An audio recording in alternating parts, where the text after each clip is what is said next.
Sekarang kita ke pelajaran yang kedua, masih di subtema yang keempat.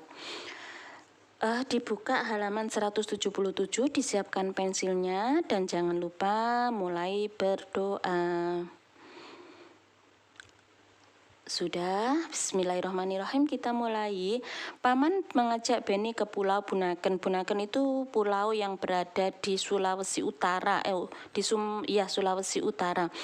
Bunaken memiliki keindahan bawah laut yang terkenal di dunia. Saat pergi ke sana, ia menggunakan perahu umum. Perahu umum ini adalah salah satu jenis transportasi air. Ayo membaca, pergi ke pulau. Perhatikan, paragraf pertama, jangan lupa memberi garis di awal paragrafnya. Pasti ini nanti kita akan mengisi informasi ya. Anak-anak garis bawahi juga ya. Paman mengajak Beni ke Pulau Bunaken dengan perahu umum. Perahu umum dapat ditumpangi siapa saja. Perahu yang ditumpangi Beni memuat 30 orang. Di perahu Beni bertemu dengan banyak orang. Penumpangnya beragam. Ada laki-laki, ada perempuan, anak-anak, remaja, orang tua, ada penduduk setempat, pengunjung lokal. Pengunjung lokal itu yang di sekitarnya.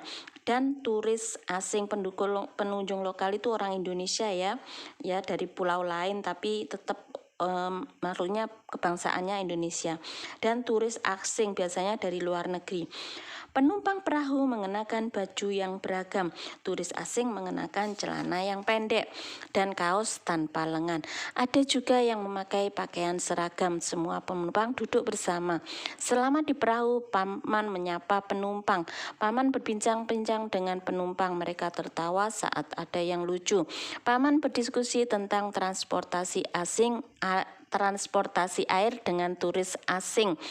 Paman bercerita bahwa Indonesia itu negara pelaut. Kita ini negara kelautan ya nak ya, karena sebagian besar wilayah kita itu perairan. Transportasi air sudah digunakan sejak zaman dahulu. Awalnya transportasi air hanya berupa perahu kayu saja, getek ya, yang digerakkan dengan tangan. Ada kano dan sampan.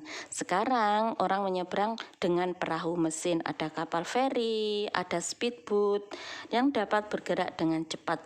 Kapal pesiar untuk pergi jarak jauh. Seperti apakah transportasi air di masa depan? Tuliskan isi cerita. Untuk menulis isi cerita, maka anak-anak harus menggarisbawahi kalimat pertama dari setiap paragraf. Jadi pelajaran bahasa Indonesia kita hari ini itu tema 7 itu tata bahasanya tentang menulis isi cerita atau mencari kalimat utama di awal paragraf. Ya, kalimat utama itu berada di awal paragraf gitu ya nak ya. Kita lompati saja. Ayo bercerita. Pasangkan alat transportasi dulu dan sekarang dengan cara menarik garis. Ini tugas 1.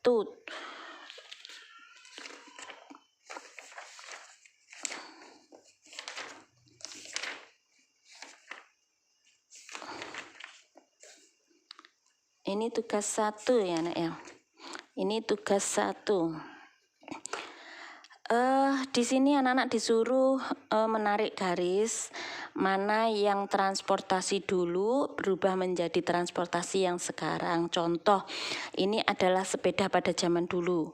Nah, sepeda ini zaman sekarang itu menjadi seperti ini. Anak-anak menggunakan penggaris ya, supaya rapi. Bu guru tidak mau menilai yang tidak menggunakan penggaris.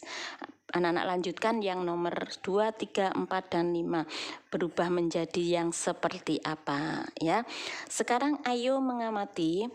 Amati kembali teks pergi ke pulau. Perahu berisi penumpang yang beragam. Tadi ya sudah ya, gampang ini ya, ada anak-anak, ada orang dewasa, ada orang tua, ada turis asing, ada penumpang lokal, ada yang berseragam. Nah, itu keberagaman penumpang perahu.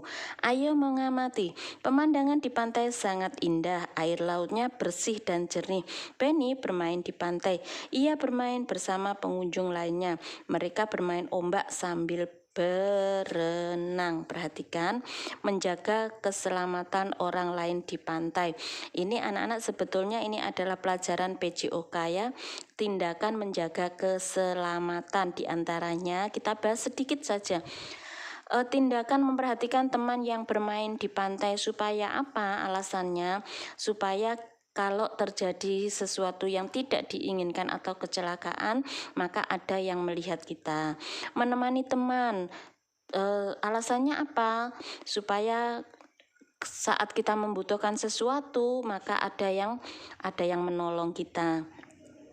Mengingatkan teman jika ada ombak besar. Jadi anak-anak kalau temannya itu ada ombak besar, diingatkan temannya ya, supaya tidak terbawa arus yang sangat kuat ya sampai jauh ke laut, ke tengah laut.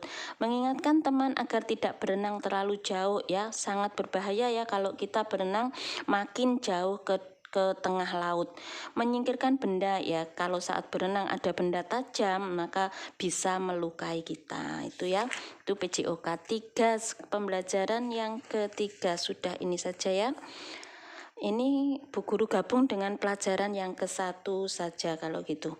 Bu Guru akhiri sampai di sini. Assalamualaikum warahmatullahi wabarakatuh.